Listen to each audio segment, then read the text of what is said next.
Como ya vimos, ¿cierto? Entonces teníamos estas sociedades arcaicas, nómades, tener muy en claro eso, nómade son grupos humanos que se mueven por el territorio. Sedentarios son grupos que se quedan en un lugar fijo, como lo hace usted allá en Sagrada Familia y lo hago yo acá en Comayque. Nos quedamos en un lugar. Nos movemos, nos trasladamos, pero vivimos en un lugar. ¿Ya? No es que yo abandone mi tierra, me quedo en mi tierra. ¿Ya? Eso es sedentarismo.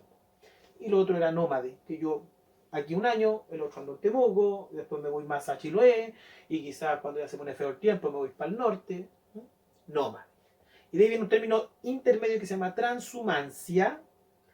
Me va a dar el ojito explicarle eso. Transhumancia, que tiene que ver con una persona, que es lo que hacían los monteverdinos, que vimos en la diapositiva anterior. Los monteverdinos recorrían el territorio, pero empezaban a hacer ya, y se quedaban también fijos en algún territorio en algún momento, por temporadas, pero ya tenían un recorrido fijo, un orden, ¿ya? En el verano me voy a la cordillera porque es más fresco, ¿cierto? Tengo un aire más fresco y tengo el agua fresca, por decir algo. Pero en invierno ya no puedo estar allá. Entonces bajo al valle en invierno, donde estoy más abrigado y tengo unos animales para cazar. Fijo que llegan ahí esos animales. Y en otoño quizás me voy a la costa a comer pescado, por alguna circunstancia. Y al otro año hago el mismo recorrido.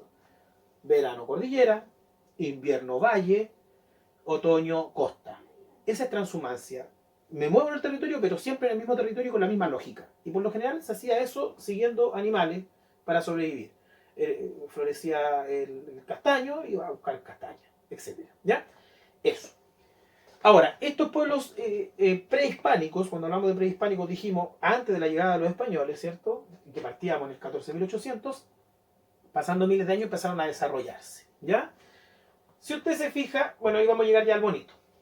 Y de acuerdo a eso nosotros los distribuimos geográficamente. Los historiadores se encargaron de distribuir los pueblos precolombinos a través de las crónicas españolas, que dejaron historia de lo que encontraron, lo dejaron escrito, esto es lo que encontramos acá. Se ha hecho, ¿cierto?, una clasificación de los pueblos prehispánicos, de las culturas originarias también se dice, pueblos originarios de América, pueblos originarios de Chile, son los primeros que estuvieron aquí. Se hizo un orden geográfico. Usted ya conoce esta parte de la geografía, ¿cierto? Le fue muy bien con eso.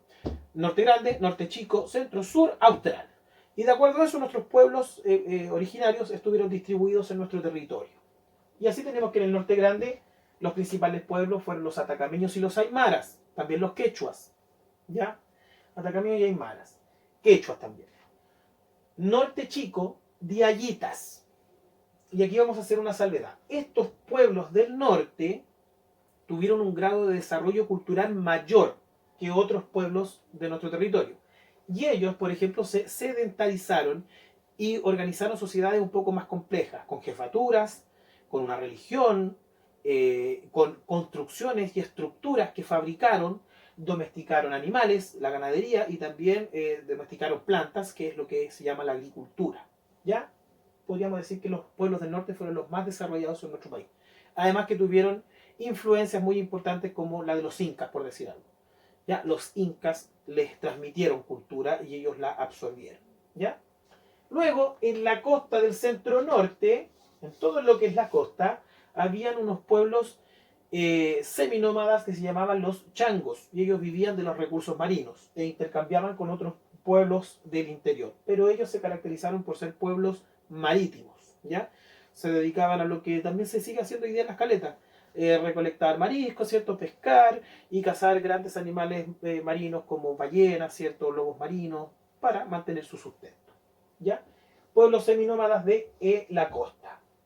En el Valle Central y en la zona sur llegamos a la hegemonía, ¿cierto? Cuando hablamos de hegemonía es que es un pueblo que domina, es los mapuches. Llegamos a la cultura del pueblo mapuche, ¿cierto? Un pueblo luchador, vamos a ver más adelante, muy guerrero, y que se caracterizó por también ser semisedentario, lo que hablábamos delante, ¿cierto? Ellos descubrieron la agricultura, no alcanzaron a manejar mucho la ganadería, sí la agricultura, pero se seguían moviendo por el territorio y seguían siendo cazadores recolectores, que cuando hablamos de nómadas, son cazadores recolectores. Ellos se mueven por el territorio buscando animales de caza y buscando recursos ciertos vegetales para comer, semillas, frutos, etc.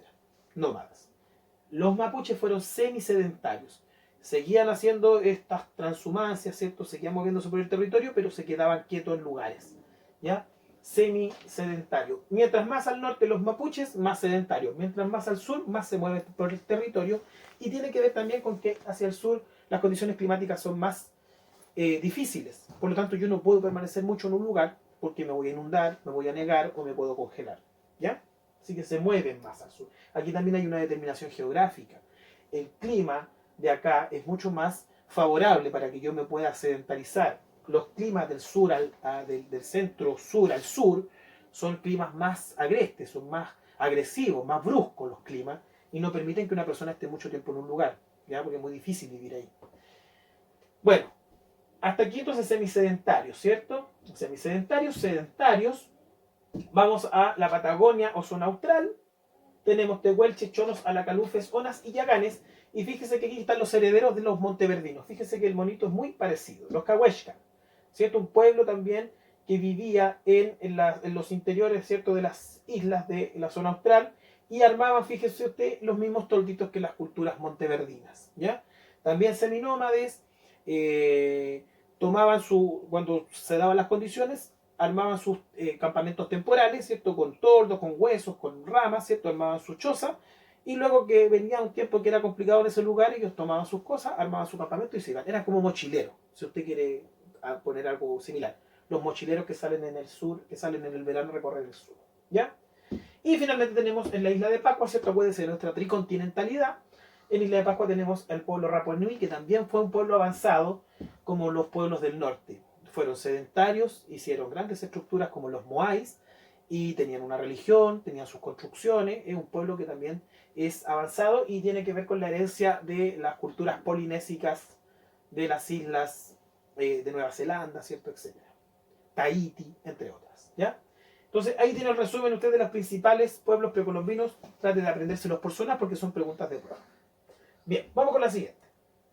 Influencia incaica, lo que hablábamos con los pueblos del norte.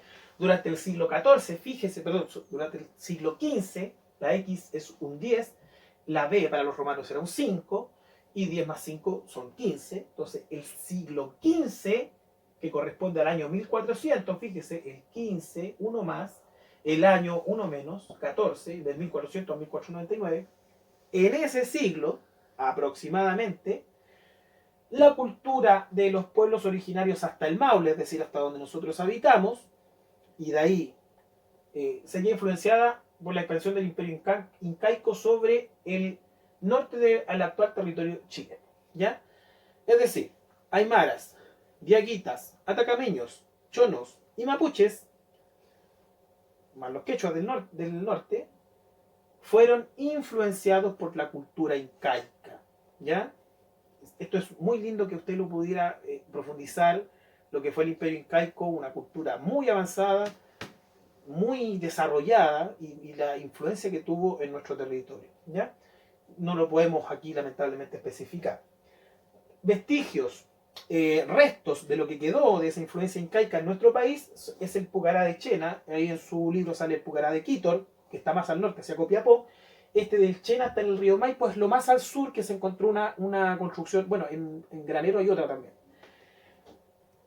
Fortaleza que hacían los incas para vigilar y determinar el territorio que estaban conquistando. Ellos estaban conquistando paulatinamente a los mapuches, pero no como los españoles a través de la violencia, la sangre y el fuego, sino que ellos los intentaron convencer a través de ofrendas. Ya traían cosas que ellos tenían a través de su cultura desarrollada para ofrecerle a los mapuches y a cambio le ofrecían lealtad al Zapa Inca, que era el gobernante inca, y lealtad, ¿cierto? Y también recursos para su imperio.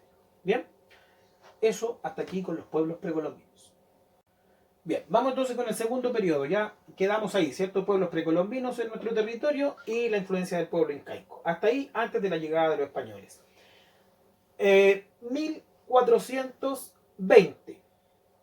Y se va a hacer visualización de lo que es la Tierra del Fuego, la zona austral en Chile. Y comenzamos con el segundo periodo, que es el descubrimiento europeo de Chile. ¿Ya? Vamos, entonces el contexto del descubrimiento europeo tiene que ver con los viajes de exploración del siglo XVI. Los europeos empiezan a recorrer el mar. En 1492, dentro de estos viajes expedicionarios, Colón va a descubrir América y de hecho no va a ver, él no va a saber que descubrió un continente hasta después de su muerte. Él se murió pensando que eran las Indias, que era la India, ¿ya? De donde viene Gandhi. No sabe que es un nuevo continente. En 1520, en 1520, luego después de los territorios, ya se entiende de que Colón descubrió un nuevo continente, entonces Hernando de Magallanes, ¿ya? Va a empezar a recorrer y va a descubrir el estrecho Magallanes y ese es el primer contacto con nuestro territorio. Y en 1536, Diego de Almagro va a empezar a descubrir Chile, ¿cierto? Desde Perú hacia el sur. Y ahí se va a encontrar con este territorio. ¿Bien? Porque nos ubiquemos un poquito en el contexto. En el siglo XVI, en el siglo XV, en el 1400, aquí está, ¿cierto? El mundo conocido en el siglo XV, en el 1400. Usted lo va a visualizar bien en su celular. Lo que conocen los europeos del mundo es el norte de África, Europa, el Mediterráneo, India, China, Japón, ¿ya? Y el Medio Oriente, Irak, entre otros países. Eso es lo que conocen. ¿Qué es lo que conocer, qué es lo que debiéramos nosotros conocer ahora de nuestro mundo? Nuestro mundo ya con satélites se sabe que es redondo, etc. Así es el mundo. 5 continentes, ¿cierto? América, África, Europa, Asia y Oceanía, Australia. ¿Qué es lo que conocían los europeos del siglo XV, del siglo del 1400 al 1499? Conocían esto. Solo esto. Nada más. Es ahí, en ese contexto, donde ellos están buscando nuevas rutas para llegar a China, para llegar a la India, lo que ellos le llaman Oriente. Buscando esa ruta, se va a bloquear aquí la ruta por conflictos con los musulmanes y van a tener que buscar rutas alternativas. Y dentro de esa ruta alternativa empiezan a recorrer África hacia el sur buscando un paso hacia la India. Y Colón, más atrevido, más insolente por decirlo así, va a decir, bueno, esta ruta la están recorriendo los portugueses, yo le ofrezco a la reina de España, entendiendo que el mundo es redondo, que si yo navego hacia el occidente, ¿ya? Hacia donde se oculta el sol, si yo navego me voy a dar la vuelta al mundo y voy a terminar llegando acá, a Asia, ¿ya? Pero nadie sabía que en la mitad de camino se iban a encontrar con un nuevo continente que era América. Ese es el contexto. ¿Qué es lo que andan buscando los europeos? Llegar y restablecer el comercio con Asia, ¿ya? Mundo conocido de los europeos, el mundo por conocer y que se empieza a descubrir. Vamos con la siguiente diapositiva. Esta no le llegó a ustedes, se la explico acá. Los viajes de Colón, lo que decíamos anteriormente. España y Colón hace 4 viajes. ¿Ya? En su vida. 4 viajes. Estamos hablando de viajes de 3 meses, 4 meses en barco, muy lento todo. Y lo que descubre es el norte, es la parte del Caribe. ¿Ya? Cuba, Venezuela por acá. Y Centroamérica, México. Vamos con la siguiente diapositiva. Eso 1492-1504. ¿Ya? Ese es el primer viaje de exploración. Vamos con otro viaje de exploración. Y Hernando de Magallanes, hacia atrás. Hernando de Magallanes, eso fue Colón, ¿cierto? Que descubrió hasta aquí en 1492. Y Hernando de Magallanes va a empezar a buscar dónde termina el continente. Y en esa búsqueda por barco de dónde termina este continente que ellos no conocen y que están explorando, se encuentran acá con la Tierra del Fuego. Y se dice que Hernando de Magallanes le puso la Tierra del Fuego porque vio las llamaradas de los pueblos Cahuéscar y Onas en las costas. Y vio fuego ahí, porque había gente, estaban nuestros pueblos originarios ahí. Pero él no desembarcó, siguió viaje y quedó eso por Tierra del Fuego y posteriormente se le denominó el estrecho de Magallanes, en honor a Magallanes, quien navegó. ¿Ya? Entonces, el primer contacto con nuestro territorio nacional. El segundo contacto de descubrimiento con nuestro territorio nacional, devuelvo atrás la diapositiva. Cuando Colón llega aquí, a Centroamérica, van a empezar a haber exploraciones a México y van a haber exploraciones hacia el sur de América. Volvamos a la otra. ¿Ya? Entonces, Diego de Almagro va a llegar a recorrer este lugar y se van a encontrar con el Imperio del Perú.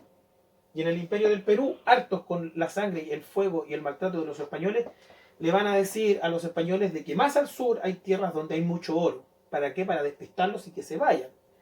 Diego de Almagro empieza en esa lógica a recorrer el territorio y se viene desde Cusco, se viene por la cordillera, llega hasta Valparaíso y su viaje es muy desastroso, ¿ya?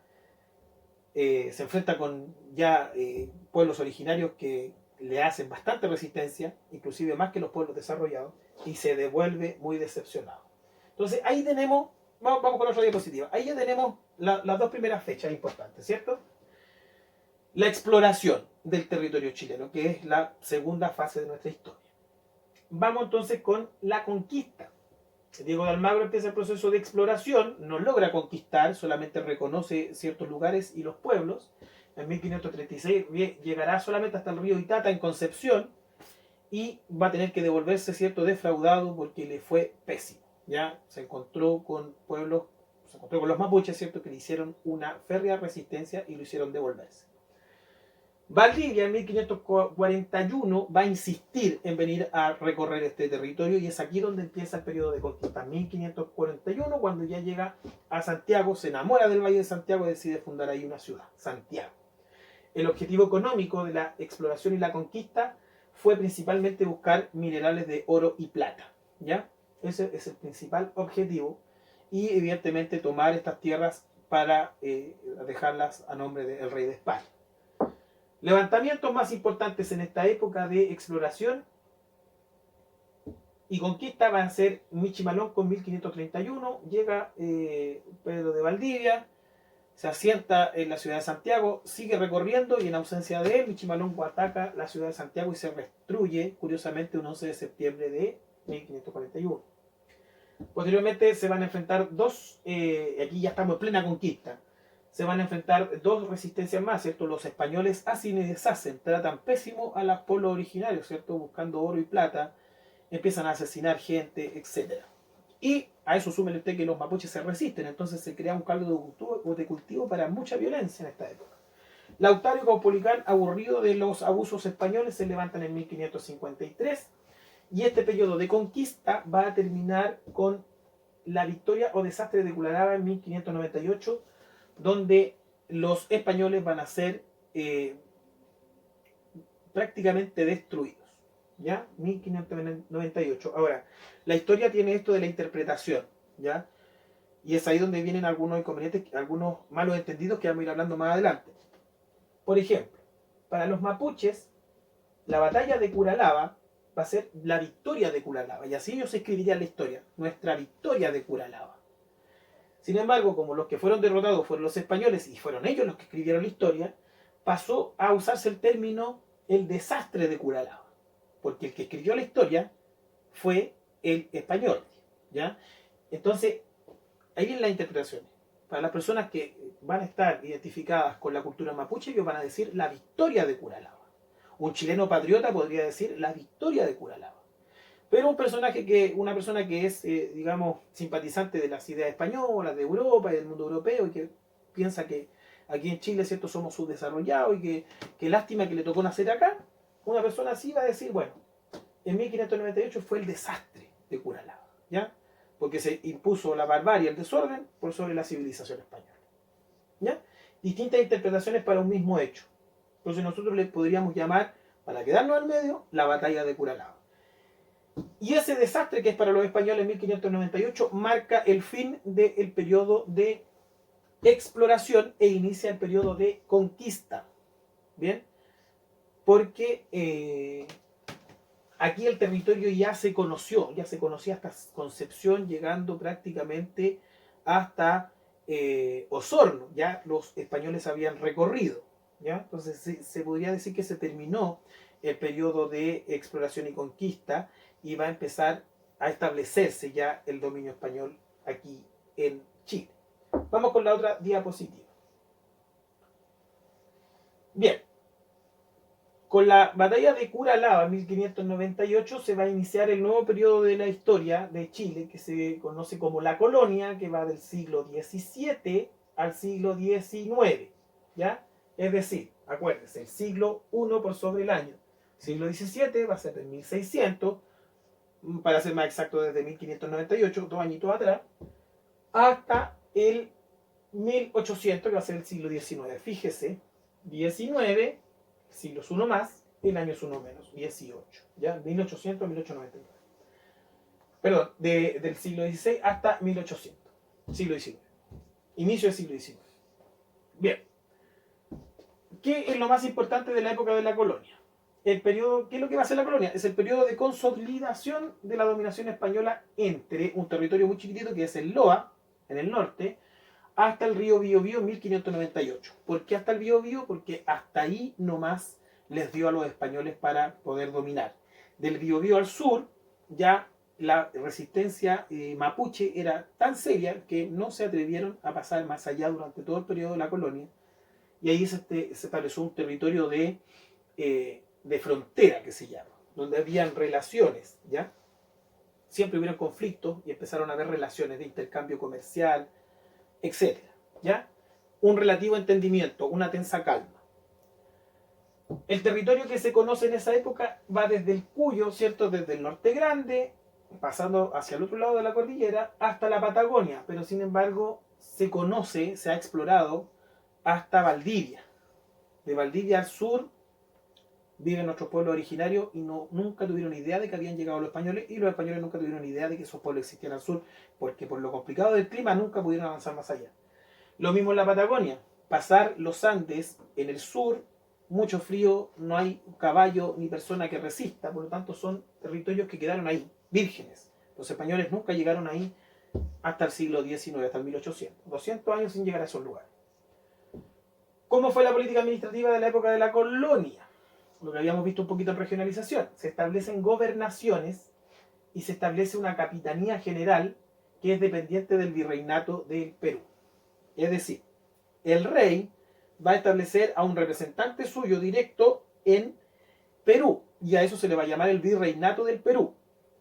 Y Chile, como un territorio cercano a Perú, va a recibir el nombre de gobernación.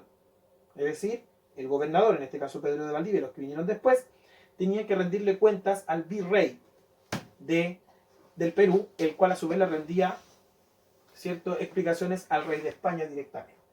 Y se le puso capitanía general porque era un territorio en armas, era un territorio en conflicto, por lo tanto esto de capitanía tiene que ver con el origen militar que tiene nuestro país, ¿ya? Un territorio en permanente conflicto. Y este territorio, ¿cierto? El Reino de Chile, que también se le llamó, la gobernación y capitanía general del Reino de Chile, es dependiente del virreinato del Perú. ¿Quién va a ser la principal autoridad en nuestro territorio en la época colonial? El gobernador y capitán general. Gobernador desde el punto de vista político, capitán general desde el punto de vista militar. Y él va a ser el presidente de la Real Audiencia, principal organismo de gobierno, donde se van a tomar las decisiones políticas, militares, económicas y judiciales. Podríamos hablar que es como una región. ¿Ya? Si pudiéramos llevarlo a hoy día, funcionaba como una región de ¿qué? Del virreinato del Perú. ¿Bien? En esta época la economía es bastante precaria y se destacan tres ciclos productivos. Cuando hablamos de economía, de lo que se produce, acuérdense, los recursos naturales que yo convierto para transformar en riqueza, ¿ya? Riqueza que era la que ansiaba, ¿cierto?, la corona española. Y también las personas que llegaron aquí a dominar este territorio. Riqueza que hacía que sometieran a crueles tratos a los pueblos originarios como los mapuches, ¿ya? El primer ciclo económico va a ser en el siglo XVII, es decir, del 1600 al 1699. ¿Qué es lo que se va a producir en estas tierras? Que no se encontró oro, no se encontró plata, se encontró, pero en cantidades mínimas o en cantidades, ¿cierto?, bajas. Por lo tanto, vamos a tener que, las poblaciones que vinieron a colonizar acá van a tener que mantenerse de algo. Y se empiezan a mantener de la producción de cebo, grasa, charqui y cuero. ¿Por qué? Porque empiezan a ser ganaderos. Y ese comercio es el que se empieza a dar como intercambio con el virreinato del Perú. ¿Bien? Entonces, un siglo en donde los españoles en la colonia van a estar produciendo principalmente carne, ¿ya? Y de esa carne se saca grasa, cebo. En esa época en la colonia no hay electricidad y se usa mucho la grasa. Por ejemplo, va a ser vela. ¿ya? Al no haber electricidad, velas. Y el cebo era un bien, la grasa animal era un bien preciado para hacer velas. Charqui no habían refrigeradores, por lo tanto toda la producción de carne que se hacía se secaba, se salaba, se secaba, usted lo debe saber ese proceso, y lo que se mandaba hacia el virreinato del Perú era charqui. Y evidentemente cuero. Un siglo donde esa fue la principal economía del reino y la gobernación y la capitanía general de Chile. Hacia el siglo XVIII va a haber un cambio en la producción del país y va a ser el siglo que se va a llamar del trigo. Bien, hay malas cosechas en el Perú y no hay trigo en Perú. Por lo tanto, Chile, al no llegar a esa enfermedad por su aislamiento geográfico, empieza a ser el productor y el proveedor de trigo para el virreinato del Perú. Y va a empezar un aumento de la producción minera que se va a empezar a estabilizar, ¿cierto? Principalmente oro, plata y cobre.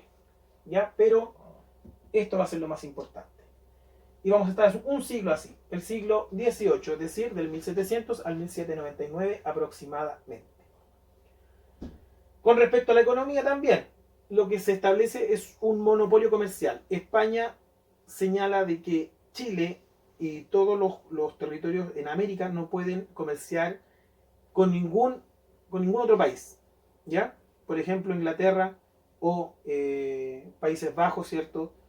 Que también se llama Holanda, que son los principales reinos de la época. Por lo tanto, los intercambios solamente tienen que ser con España. Inclusive hay una orden en la primera parte de la colonia donde ni siquiera pueden comerciar con otros lugares distintos a su virreinato. Chile, como pertenece al virreinato de el Perú, solamente puede comerciar con Perú y con nadie más. ¿Ya? Es decir, hay una imposición económica y ahí van a empezar los conflictos, que nos van a llevar finalmente a los procesos de independencia. ¿Qué es lo que pasa? Todos ansiosos por la riqueza, ¿cierto?, de América, va a empezar un periodo de contrabando. España, al estar tan lejos, no es capaz de mandar las cosas que los habitantes españoles en América necesitan, propios de la civilización, ¿cierto? Zapatos, por decir algo, bienes de lujo, muebles, el tema de los barcos. España no logra tener un suministro de bienes hacia América. Y eso va a provocar el contrabando. Inglaterra, Francia y posteriormente Estados Unidos van a empezar a introducir las mercancías en América en el siglo XVIII que España no es capaz de satisfacer. Por ejemplo, el tabaco. Está prohibida la venta de tabaco. Eso es lo que hace que haya un mercado negro. Si yo prohíbo, la gente igual lo quiere, lo meto por abajo. Los licores, el ron, ¿cierto? El ron aquí no se produce, viene de afuera. Se compra por contrabando porque España lo prohíbe. ¿Ya? ¿Qué es lo que se va a producir? Desde el punto de vista social, una sociedad de castas, linajes, y cuando hablamos de linajes son herencias familiares, ¿cierto? Donde los españoles van a ser españoles, los mestizos, indios, negros y pardos. Eso queda más explicado en la gráfica que viene a continuación. Los que tienen el mayor privilegio en la sociedad son los españoles venidos de España. Españoles nacidos en España. Ellos son los que van a tener los cargos públicos, ellos son los que van a ser las autoridades y van a determinar las órdenes en el país. Abajo de ellos, como un ciudadano de segunda categoría, van a ser los criollos, que son descendientes de españoles, pero nacidos en América. A ellos, la monarquía desconfía de ellos. Piensan que no van a tener la misma lealtad al no ser españoles nacidos en España. Por lo tanto, ya les empiezan a prohibir el acceso a cargos públicos, a administración de gobierno, entre otras cosas. Cargos militares importantes no los tienen, ¿ya? Porque hay desconfianza. Los mestizos, mucho menos. Ya son, los mestizos va a ser la mezcla entre españoles e indígenas. Ellos ya son ciudadanos de tercera categoría. Y de ahí para abajo, la última chupa del mate que dicen, ¿cierto? Indígenas, ¿cierto? Que están hechos para servir y obedecer. Ellos no tienen ninguna, digamos, valoración en la sociedad colonial. Y los negros, que ahí donde ya está la última chupa del mate, ¿cierto? Son esclavos. Ellos son protegidos del rey, pero ellos son esclavos, ellos se comercializan. Se tratan prácticamente como animales. hay una pequeña diferencia entre indígena y negro, ¿cierto? Que tiene que ver con que los indígenas se les reconoce de que son pueblos originarios de esta tierra. Sin embargo, los negros, ¿cierto? Son africanos introducidos, se tratan prácticamente como animales. No hay mucha diferencia entre estos dos. Pero lo que tiene que quedar claro es que en esta sociedad de castas hay diferencias sociales, no como lo que se vive hoy, entre comillas, que hoy día hablamos de igualdad de derechos, ¿ya? Frente a un juez, una persona que tenga mucho dinero o una persona que no tenga mucho dinero, si hay una causa y el juez es serio, no va a importar que la persona tenga dinero o no tenga dinero. Si mató y se le comprueba, va a la cárcel, sea rico o sea pobre.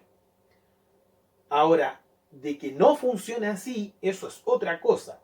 Pero de acuerdo a la ley, así debiera funcionar. En esta época no. Había una diferencia, no había el mismo trato entre españoles nacidos en España y españoles criollos nacidos en América. Con ellos había desconfianza porque el rey pensaba que le iban a obedecer menos. Eso que quede muy claro y espero que usted haya tomado los apuntes en su cuaderno, porque esto es muy importante. Bien, vamos con la otra. Vamos con el proceso de independencia. Ahí es donde en esa colonia donde se empiezan a gatillar el descontento, principalmente de la sociedad criolla, que no puede acceder a tener el estatus, ¿cierto? A tener la importancia como el español nacido en España. ¿Ya? Ahí empiezan las primeras fricciones y diferencias. Y eso es lo que va a gatillar el proceso de independencia. Causa entonces del proceso de independencia entre 1810 y 1823, siglo XIX. Acuérdense, el siglo uno más que el año. Siglo XIX, el año 1008 al 1899 y el proceso de independencia de 1810 a 1823. Principio, podríamos decir, principio del siglo XIX. Causa, crisis del Imperio Español. El Imperio Español está dividido. En España se están levantando personas en contra del rey porque tienen conflictos internos. ¿Ya? En Chile y en América hay malestar social entre los criollos por lo que decíamos anteriormente. Tienen prohibiciones comerciales, hay muchos criollos que si bien no logran gobernar, son mercaderes y tienen influencia económica. Sin embargo, vienen las imposiciones de la corona española que no les permiten hacer libremente sus negocios. Y tampoco pueden acceder al gobierno para cambiar leyes. Entonces ahí hay un malestar social muy importante y estas personas tienen poder económico. ¿Bien? También están cansados, ¿cierto?, de los impuestos, entre otras cosas. Muchas obligaciones que impone la corona española. El Imperio Español está en crisis en España y se sucede un hecho que va a gatillar la chispa de la revolución. Porque así estuvimos 150 años.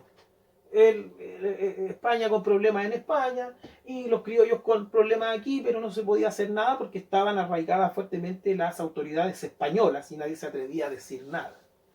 Pero en 1808, cuando el rey de España es apresado por Napoleón por conflictos entre España y Francia, eso va a ser la chispa, decir, bueno, el rey no tiene tanta autoridad, además está muy lejos, ¿ya? De hecho, los criollos y los gobernantes españoles desconocían muchas veces también las órdenes del rey. Y decían, Dios en el cielo, una sociedad muy católica, muy creyente, muy católica, ¿cierto? Dios en el cielo, el rey en España, y aquí mando yo.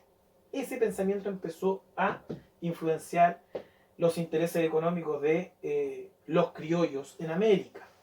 ¿Bien?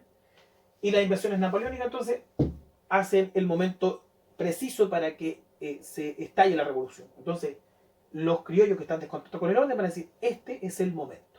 ¿Bien? Y ahí empieza la chispa de la revolución y se divide en 3 etapas el proceso de independencia. Patria Vieja de 1810 a 1814. La Reconquista, donde los españoles retoman el poder. Aquí empiezan las guerras de independencia. Y de 1814 a 1817 se retoma el poder español en Chile. Y entre 1817 y 1823 se produce la Patria Nueva, cuando ya es el proceso donde los patriotas, los criollos, van a expulsar definitivamente a la autoridad española del territorio. Eso pasa en América y pasa en Chile. Bien, vamos con la primera parte del proceso de independencia. Patria Vieja. ¿Cuáles son los hechos más importantes? Se produce la primera Junta Nacional. Al estar apresado el rey, Las autoridades españolas, españoles, digamos, peninsulares que se les llama, ¿cierto? La élite, dicen, bueno, tenemos que nosotros empezar a tomar decisiones en nombre del rey que está ausente, ¿ya? Y tenemos que cuidar el gobierno del rey de España. El objetivo entonces es ejercer el gobierno en la ausencia del rey. Y de acuerdo a eso, los criollos que están ansiosos por poder participar en las decisiones de gobierno presionan para que se cree el primer Congreso Nacional. Es decir, no está el rey, entonces cuando el poder de la autoridad desaparece, los que son encargados de tomar el poder es el pueblo. Y cuando hablamos de pueblo no hablamos de indios ni de mestizos, estamos hablando de españoles nacidos en España y españoles nacidos en América. ¿Ya? Ellos van a empezar a decir, bueno, como no está el rey, somos nosotros los que tenemos que tomar las decisiones y se crea el primer congreso para discutir y dialogar qué es lo que se va a hacer. Se crea el primer congreso en 1812. Y en este conflicto van a surgir tendencias políticas. 3 tendencias políticas. Los que van a discutir las decisiones ahora, ya que no está el rey, y se desconoce la autoridad del virrey, porque está sin mandato directo del rey de España. ¿Cómo vamos a empezar a tomar decisiones? ¿Cómo vamos a resolver nuestros problemas? Política, ¿cierto? Y surgen 3 bandos. Los realistas, que van a ser fieles al rey y no quieren absolutamente ningún cambio. Ellos son los que están tomando las decisiones políticas y tienen también los beneficios económicos. Ya ellos no quieren ningún cambio porque para ellos la cosa está impecable. Tienen los privilegios que siempre han querido y no los quieren soltar. Luego viene un grupo de criollos, ¿cierto?, que van a ser moderados y dicen, es el momento de empezar a avanzar a la construcción de un país, pero sin desconocer la sociedad que tenemos. También son personas que están relativamente estables con el orden establecido, el orden español. Y finalmente vienen los exaltados, que van a decir, es el momento de independizarse de una vez por todas, definitivamente de España, y formar un país nuevo, porque nosotros somos chilenos y ellos son españoles. Somos cosas distintas. Y aquí es donde van a estar esos criollos que no logran llegar al gobierno y que tienen intereses económicos y quieren soltar las amarras de las prohibiciones económicas que impone España. Quieren dejar de pagar tantos impuestos, quieren comerciar con todo el mundo y quieren empezar a formar un país. Porque piensan que ellos nunca van a tener el favor del rey de España para poder determinar, ¿cierto?, las decisiones políticas y económicas que ellos estiman convenientes para el territorio. Y a todo esto, en esta época también hay un ambiente de revolución. Las monarquías como forma de gobierno donde hay un rey empezaron a desaparecer en el mundo. En Estados Unidos se provocó la revolución estadounidense, ¿cierto?, que genera el país de Estados Unidos que actualmente conocemos. Ellos sacan la forma de gobierno monárquica y establecen la forma de gobierno republicana, donde hay un presidente y hay parlamentarios que deciden por el pueblo, ¿ya? Esas ideas, la Revolución Francesa, lo mismo. Se saca del poder al rey y se empieza a practicar la figura de la república, donde hay autoridades elegidas por las personas, ¿ya? Hay representantes de las personas. Se le toma en cuenta la opinión a las personas para gobernar. Esas ideas están en las cabezas de todas estas personas que están en conflicto. Entonces los realistas no quieren cambio, quieren seguir con monarquía. Los moderados piensan en avanzar paulatinamente a una nueva república y los exaltados quieren una república ahora ya. Vamos con la siguiente diapositiva. En esa lógica surge el gobierno de José Miguel Carrera, que a través de un golpe de Estado, ¿cierto?, se toma el poder por la fuerza, es exaltado y dice, es el momento de hacer la independencia en Chile, y él tiene junto a su familia ciertos intereses comerciales que quiere satisfacer. Está cansado de las, está cansado de tener que obedecer sin cuestionar las órdenes de una monarquía. Quiere una república y quiere que sean los chilenos los que tomen las decisiones por ellos mismos. Bien, soltar la dominación española. Él es José Miguel Carrera, ¿cierto? Y se va a tomar el poder. Son personas que tienen tierras y tienen recursos económicos y por lo tanto pudieron empezar a formar pequeñas tropas y ejércitos, ¿ya? Tienen poder adquisitivo para adquirir armas, tienen formación militar, son militares. Entonces tienen la posibilidad de, sus soldados son sus inquilinos, tienen tierras muy grandes y tienen muchos hombres que son sus soldados, son sus inquilinos los que trabajan sus campos y le deben lealtad a él como patrón de su fundo, ¿cierto? Y van a luchar por él porque es la autoridad en ese campo, ¿ya? Y así van a haber muchos, Higgins, la misma situación. Se toma el poder por la fuerza, es un exaltado. Las primeras obras de su gobierno, el primer reglamento constitucional. Inmediatamente dice, queremos un país, tenemos que hacer un reglamento constitucional. ¿Cómo nos vamos a gobernar? Así. No alcanza a ser una constitución, lo vamos a ver más adelante. Es un reglamento constitucional, donde empieza a poner las primeras piedras de lo que debiera ser un país. ¿Ya? Decreta la libertad de vientre, algo que para el rey de España por ningún motivo. ¿Ya? Es decir, aquí ya no hay más esclavos. Para la corona española la esclavitud era un negocio. ¿Ya? Como José Miguel Carrera junto a otros exaltados tienen los ideales de la libertad, lo primero que hace es decretar en ese reglamento constitucional la libertad de vientre. Toda persona que nazca en Chile es libre. ¿Ya? Y abole evidentemente la esclavitud, y esa es una de las explicaciones por qué en Chile no habían personas de raza negra hasta antes del fenómeno haitiano, porque claro, dejó de ser en Chile un negocio, por lo tanto ya no era rentable mandar, digamos, personas de afrodescendientes al país. Bien, ¿qué es lo que otro que hace? La otra cosa que hace, bueno, si vamos a formar un país, tenemos que crear emblemas, ¿ya? Crear la primera bandera y el primer escudo nacional, crea un instituto nacional, la educación muy importante porque tengo que empezar a formar el pensamiento libertario entre las personas. Tengo que hacer el instituto nacional, que va a ser la parte educativa, ¿no? Donde voy a formar yo a los ciudadanos, que tienen que empezar a aprender qué es lo que es Chile, etcétera, algo que se está inventando, algo que se está haciendo, nuevo. Y la Biblioteca Nacional, ¿cierto? Biblioteca Nacional, donde el país reúne su historia, ya su identidad, empezar a construir la identidad de un nuevo país, alejado de España. Y para eso también muy clave la Aurora de Chile, que es un periódico donde él va a empezar a difundir estas ideas entre la población, ¿ya? Y cuando hablamos del pueblo, estamos hablando de españoles realistas, estamos hablando de criollos, que son españoles nacidos en América, y estamos hablando hasta de los mestizos. De ahí para abajo, las demás personas son personas analfabetas, personas que no tienen la idea, digamos, de lo que es la cultura oficial y aceptada por las autoridades y por los patrones, por decirlo así también, los empresarios, ¿no? Entonces, ese es el pueblo, y a ese pueblo hay que educar. Y por eso estas instituciones claves, es decir, hacer la idea, hacer conciencia de lo que es un nuevo país y cuáles son las ideas de libertad. ¿Cuáles son los principales conflictos de Carrera? Constantes problemas con posiciones moderadas, como Higgins, que decía que habíamos que avanzar de a poco